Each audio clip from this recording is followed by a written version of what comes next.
Hi, welcome to Lit with Lloyd. I am Lloyd Russell, your host, and I want to thank KCAT for putting our show on the air. And today, I'm very happy to have as my guest Davina Morgan-Witts, who is the publisher of the online magazine BookBrowse. Welcome and thanks for coming. Thank you, Lloyd. It's a pleasure to be here. Great. I'm not going to ask you what part of the East Coast you're from, because I believe it might be further east. It's a little bit further across the pond, yes. just a smidgen further. How long have you been in the United States and why? Almost 30 years, which is a bit embarrassing considering my accent sounds like I can still go places and say, would you tell me how to get there? And they assume I'm a tourist, which is actually marvellous. 30 years, came over because of Hewlett-Packard. My husband worked there, and it was just one of those transfers. We waved goodbye to the grandparents. I was 6 months pregnant at the time, saying we'd be back in 3 years, and 30 years later, here we are. Wow. So, yeah. Oh, that's cool. It's a difficult place to leave. Yeah. All right, so let's get to your magazine. How did it get started? Well, I was sitting at home with small children, I suppose back in about 1998, and I couldn't go to the library, I couldn't go to the bookstore because my daughter was a runner. Yeah, if I'd let go of her hand, I had her on one of those leashes, for children, and people here just did not like that at all. So that was the only way I could keep her safe. But so I couldn't go out. So I thought, well, there's this internet thingy. Husband, get me an AOL connection. So I, got on my AOL, and I went to Amazon, which at the time was just a plain vanilla jackets. That's all you could see, really, the words of the jackets. And I bought a couple of books, and when they arrived, they were rubbish.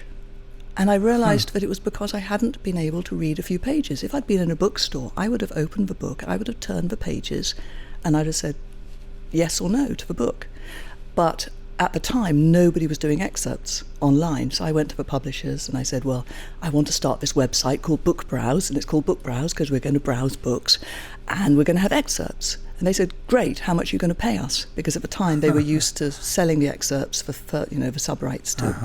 And I said, well, nothing, because it's like going into a bookstore and finding every book sealed shut with a label on it saying, just buy me because I say so.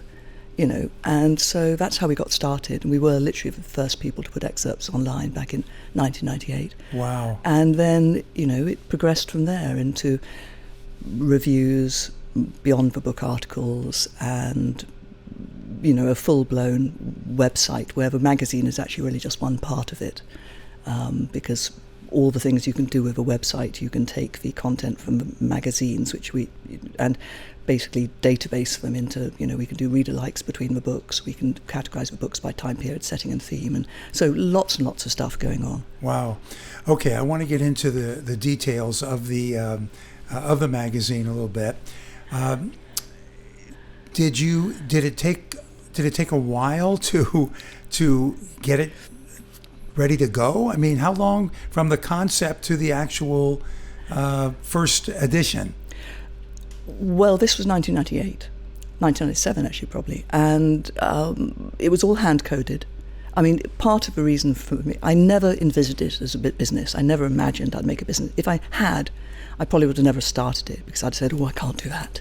So I was just hand-coding pages and putting them up, and it just sort of grew from there. But they reached a point around 2006 where we had to make the decision. I say we, my husband and I, kind of either we were going to fold it as a business because it wasn't making any money. It was taking all my time, but it just wasn't making anything, or actually kind of build it into something that could be a functional website and a business and have some income coming in.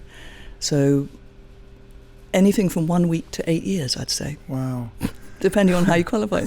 But back in 1998, I had no search engine listings. There weren't really search engines. Well, there was Yahoo. And so I thought, well, there's this Yahoo thing. Okay, well, I'm not listed on it. So I picked up the phone and I called Yahoo and I said, I'd like to be listed. And by the end of the day, I was there. Oh, my gosh. Top of the book section, because BookBrowse, it's high, it's for bees, and that's how easy the entry was at that time, compared with now, where you just need so much money to get any traction. So, wow. Yeah.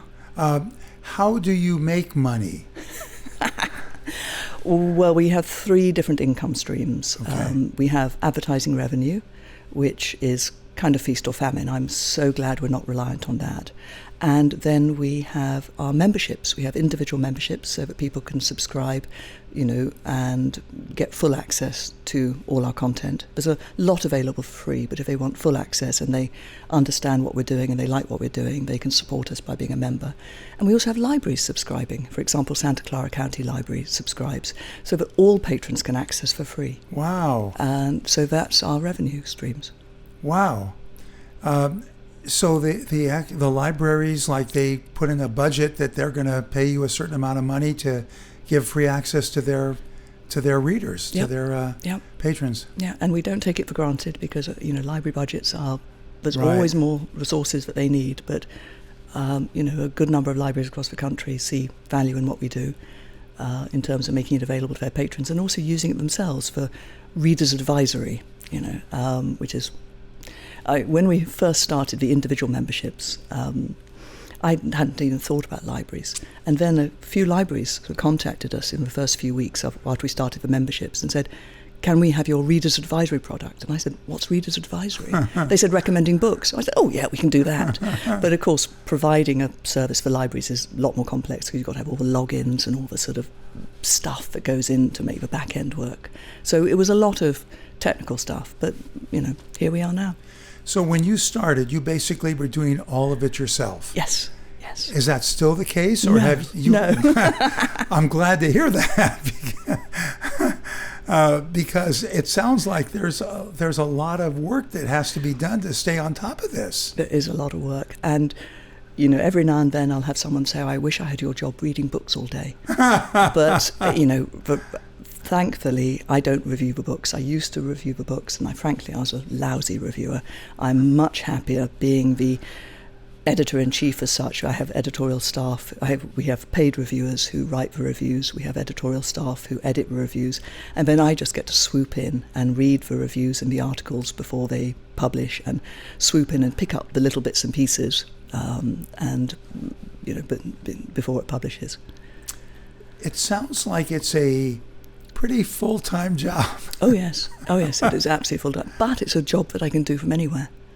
So that has had benefits. I mean, the hours are long, but they're my hours. Yeah. And so that does make life a lot easier. So you don't have an office anywhere? I've never had an office other than a home office. Right. And that used to be something that used to bother me a little bit. I mean, I absolutely was never disingenuous. I never implied I ever had an office. I just didn't overtly go out and say I work from home. But of course, that all changed with the pandemic. And now it's just lovely because everyone works from home now. And so, yes, I mean, that again kept the cost down, just being able to work from, because I had small children as well. Yeah. I didn't want to be. Sometimes I was tempted because the idea of being able to say to your kids, oh, I'm so sorry I'm working late because they told me to. But when you're working for yourself, there's no cover. Yeah. If you're working late, it's because you're working late. How many emails do you send out a week? Because I'm a member. I'm not a paid member, I have to admit. That's all right. But I feel like there are maybe 2 different emails I get a week. I get one on Monday, and then I get one a day or 2 later. Am I remembering this correctly or not? You actually get one on Sunday. We moved to Sunday about a year ago because we found that the people just had more time. And that's the Publishing This Week newsletter, which goes out on the Sunday. And a lot of people do read it on Monday because it's then in their in-tray on Monday morning. That goes out on Sunday, and that's like a top line, that's the word, of what we believe are the best and most notable books publishing that week. So, depending on the season, it could be anything from half a dozen to 30. And then on Thursday, there's another free newsletter, which is BookBrowse Highlights, and which is highlights from our membership magazine content. And then the membership magazine goes out twice a month. And then there's 2 other newsletters. There's one for librarians, librarian news, and then there's a book club news. So, yeah. There's quite a lot of newsletters. When you started, you focused on excerpts. Yes. How did you pick the books that you put excerpts in, and how many did you typically do in a week's time? I honestly can't remember how many, but I chose the excerpts really because they were the bestsellers, or it was sometimes what I could get. But we quickly moved away from just chasing the bestseller list. In fact, I actually don't read the bestseller list. Many of the books we feature will be on the bestseller lists, but it's not because they were chosen. I mean, we're selecting books. We're starting the process of selecting books 6 months ahead. I mean, the winter catalogues are just coming out now. So we're going through those catalogues and picking the books that look like they're going to be of interest now.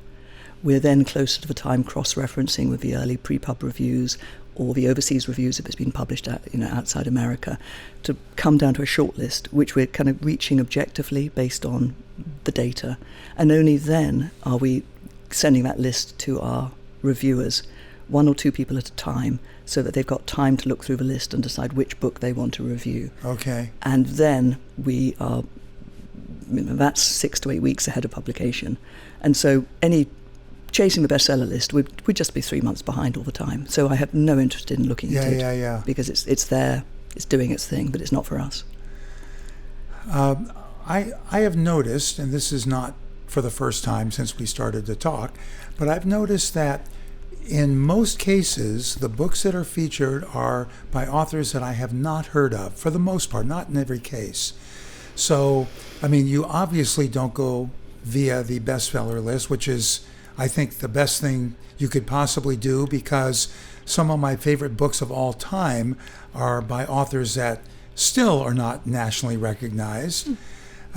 So I think, I mean, just the process of picking a list of books every week. I mean, are you in contact with the publishers, with publicists? I mean, how are you getting all these pre-lists? Well, that's the thing. At the point where we're adding them, we're shortlisting them for the preview for Publishing This Week newsletter. We're not reading those books, or rather, we may have read some of them, but we're not reading all of them. They're being picked because they're the ones that, as I said, objectively speaking, looking at the quantitative data of the reviews, they are the ones which are getting the really good pre-pub buzz. And we are shortlisting down from those only the ones that are suitable for our audience, of course, because, our audience are people who read to expand their horizons. We feature books that entertain and engage. That's a given.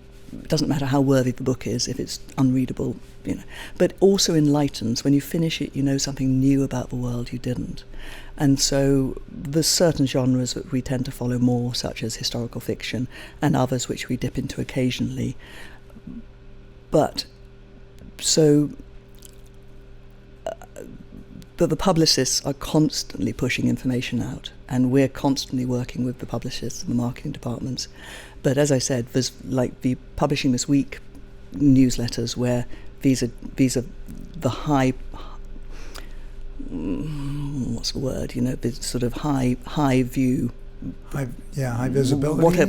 Whatever the word is, the view from the sky of a lot of books. And then when we decide to feature a book, which of course we've done long before publication, because it's going to take 6 to 8 weeks to review and edit and get the book in, those are the books which we really believe are the best and the best. And we will only feature and write our own review of a book and write our own Beyond the Book article for books where we really believe they're best in class, and our reviewer can give it a really hand-on-heart 4+ star review. Because there's too many books in the world you can't even read about them. There's no point listing every book under the sun. The whole point is we're a curated resource, or we believe to be the best and most interesting books, fitting a particular profile of reader. And does every book that you actually put on the list, has that been reviewed by one of your reviewers? The books that we feature, yes, absolutely. And approved, obviously. Absolutely. Wow. And it's gone through a very thorough editing process to get that review and that article proofread. Because one of the things that nobody else does, so for me, books are not an end destination in themselves. They're a jumping off point to new avenues. And so one of the things that used to frustrate me about reading books, what still does actually, is it frustrates me less now because I've got the internet, was having unanswered questions at the end of a book, or wishing I'd known more about a topic before I'd read the book. I'd had more background knowledge for book. And so every time we review a book, we also do a Beyond the Book article, which explores a cultural, historical aspect of the book. The sort of thing that somebody who's not read the book might say to themselves, that's really interesting. That's made the book more interesting to me. Or if you've read the book, you can think to yourself, gosh, that's explained something I wasn't clear on. Or many of our readers just read those because they're just really good reading in their own right. Yeah. All right, we're going to take a quick break, and then we'll be back. Be right back, guys.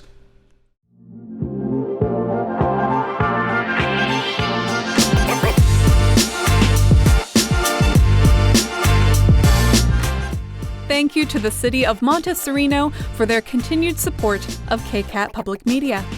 The City of Montessorino has enabled KCAT to inspire, educate, entertain, and inform our community through the magic of television and digital media for over 38 years. Thank you.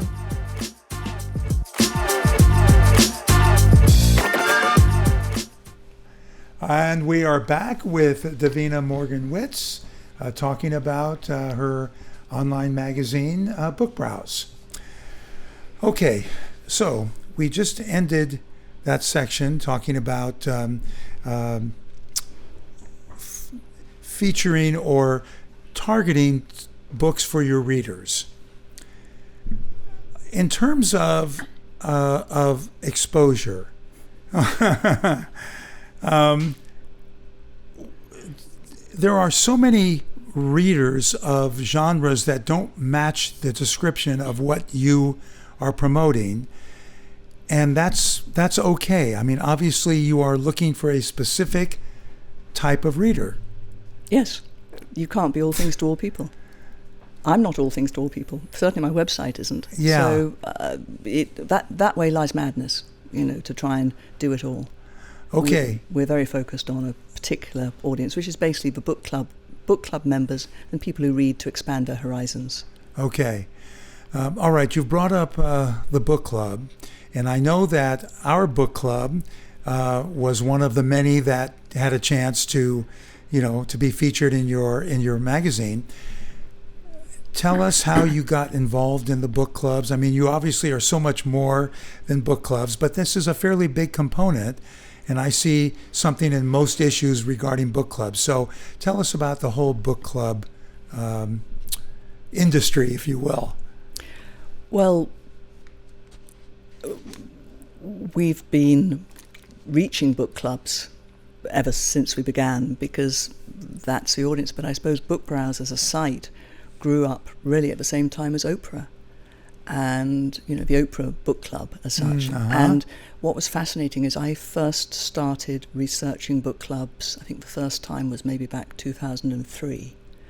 And without changing the profile of what we offered as a website, I think the percentage of book clubbers went up from maybe 25% to 55% plus over those Oprah years as just people were piling in to this concept of a book club. And so, yes, they are. I mean, I think they're just book clubs. I just think it gives me such happiness to think that whatever is happening in the world, what is happening in this country, every week there are groups of people getting together for the purpose of reading together, listening to each other, learning from each other and learning from the books. And that I just think is marvellous. And we've now got 15 years or so of research into book clubs under our belt. I think probably more than any other. I mean, my background is partially in research. I suppose that's just where I find my comfort blanket sometimes. But they are just marvellous things. They come in every shape and size. But the fact is they are, on the whole, focused on reading books and learning from the books. And I just think that's fantastic. Do you get notifications from book clubs that they've picked one of the books that you have recommended? Does that happen?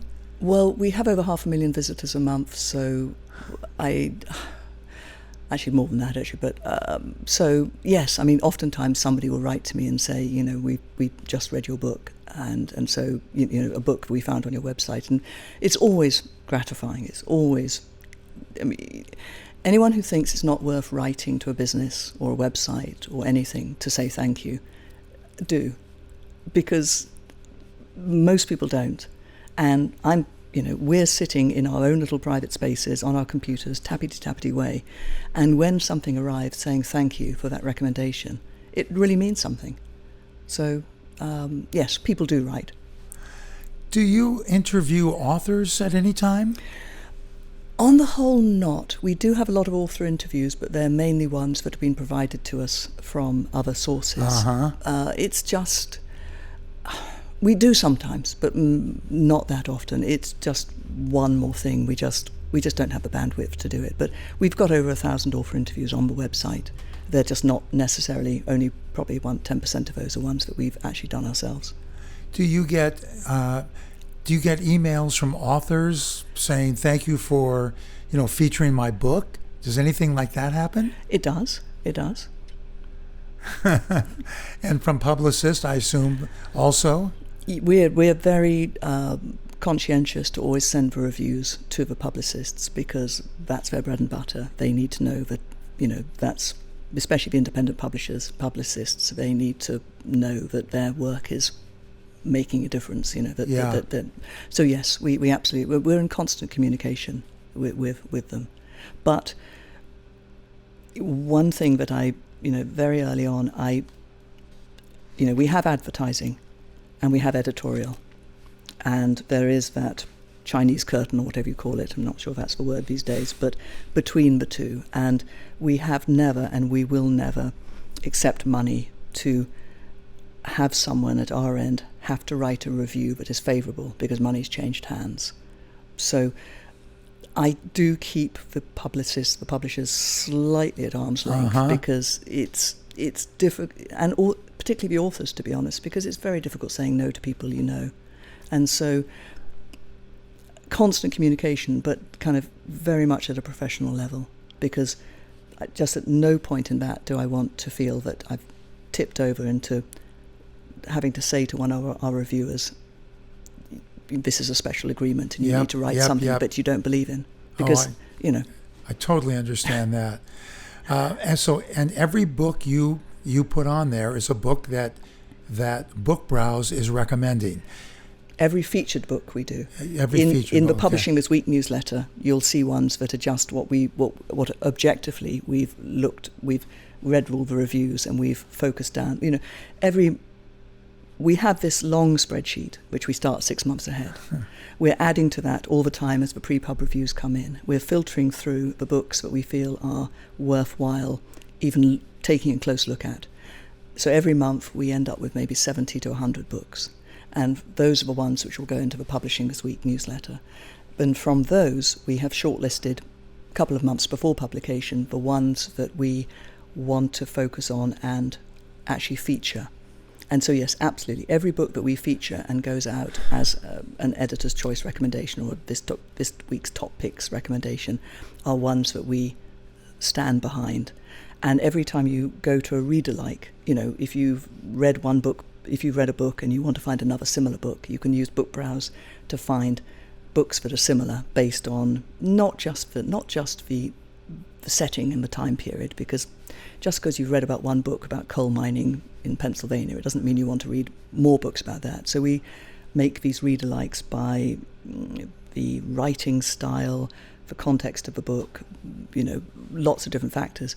And every time you go from one book to another book on BookBrowse, which is recommended as a reader like, that will be a book which we have done our review, we've done our Beyond the Book article, we have usually an excerpt, we'll oftentimes have a reading guide, sometimes an interview. So you get the whole package, you get everything you need to decide if it's right for you. Wow. And obviously we can't do that for every book under the sun, because, you know, first of all, nobody has time to read all of those, and we'd collapse trying to do it. Yeah. Okay. Editorial comment. I'm kind of in awe of this whole thing. I mean, I think it's so well managed and run and detailed that I didn't really notice that by going through it when you send it out each week, the various announcements. So I'm just saying, I think it's a fantastic thing that you guys are doing. So having said that, of the 70 to 100 books that are listed, does anybody say, this is garbage? Well, oh, yes. And do you have a list of those that you don't want your readers to read? I mean, how do you list the bad ones? So if a book goes to one of our reviewers, if it's shortlisted and goes to one of our reviewers to be reviewed, if they cannot, hand on heart, give it at least a 4+ star rating, then we don't feature it. But I do ask for reviewers to write a short couple of sentences, just so that when that book is in our listings, we have our opinion out there. But we are so selective about which books to shortlist for review in the first place, that that's maybe 1 in 10, 1 in 8 books that happens to. But, those are books where there's always multiple, well, not always, but there's at least 1 starred review from a pre-pub magazine, probably. And so it's important that even though we're not going to feature it, if we have an opinion on it, we will have that opinion in with those other reviews. Because, sometimes we'll have a book where we've got 2 or 3 starred ratings on it from the pre-pub magazines like Publishers Weekly and Kirkus and Booklist and so forth.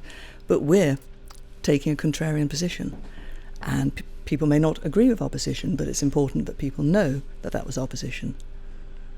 Wow. But we don't feature it. It's just in there as a little sort of sidebar, sort of snippet. Yeah. Okay. I want to get back a moment to the ones that you pick and how you pick them. Right. And I understand that.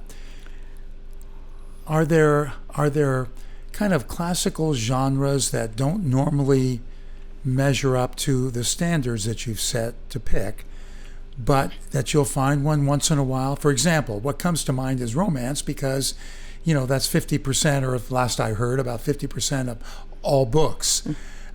Will you end up with a romance once in a while that you'll put out there? No. So first of all, one quick sidetrack. We don't sell books.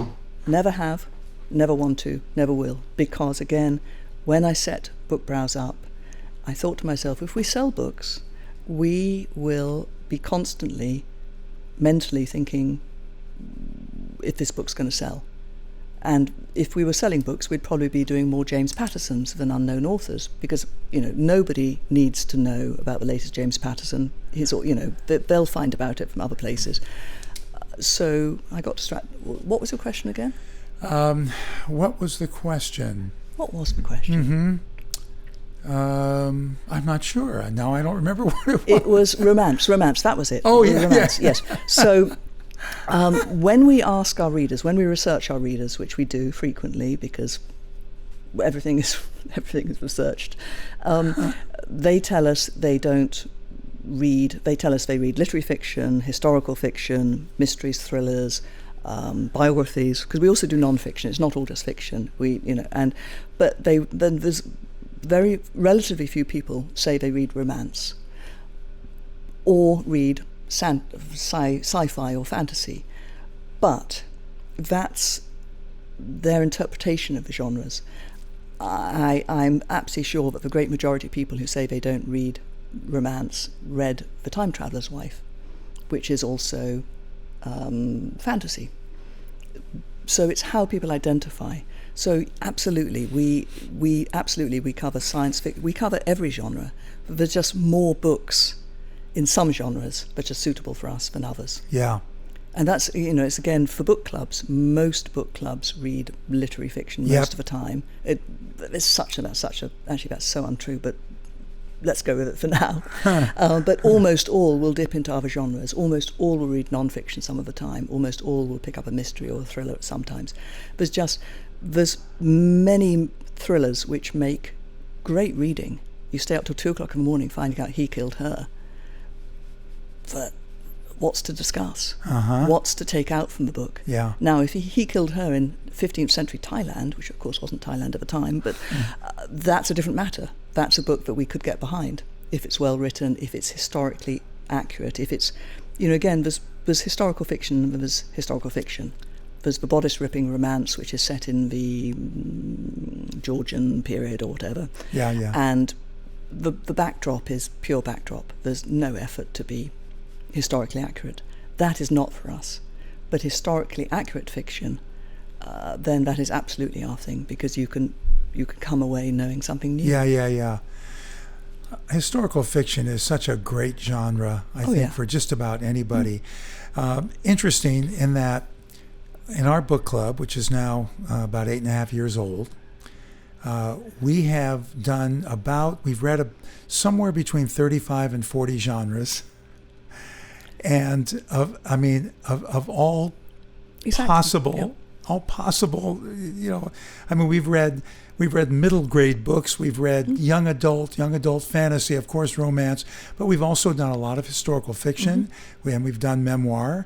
And when I ask the members if they want to just focus on several genres, they always say no. So it seems to me, and the reason I feel like I don't mean to beat this into the ground, but for me, it's about the emotional connection that's made with the characters of the book, more so than the genre. That doesn't mean, though, that I'm coming away with the goal of what your books are coming away with. So I understand what you're saying. I mean, you're targeting a specific audience, and it sounds like you have a large audience.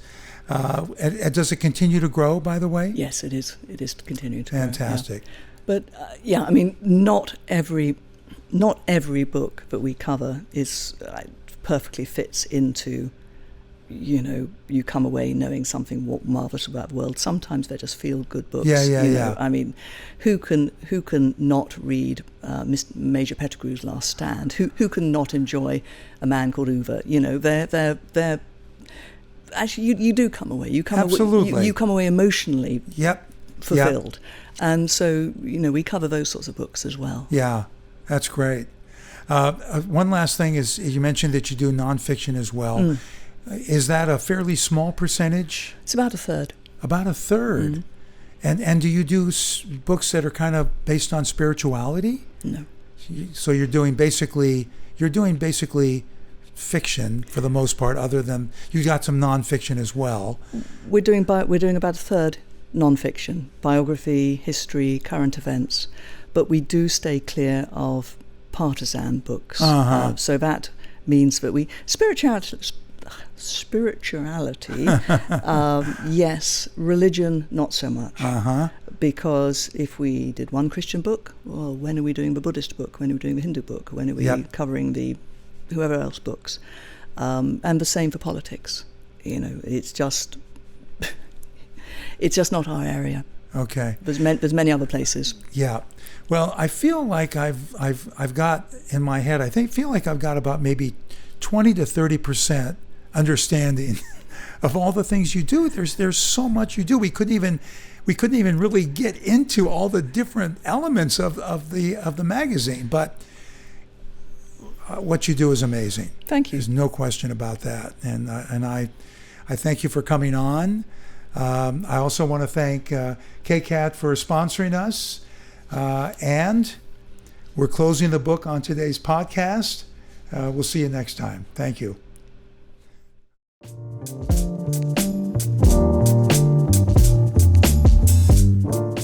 You just heard Lit with Lloyd here on KCAT Radio.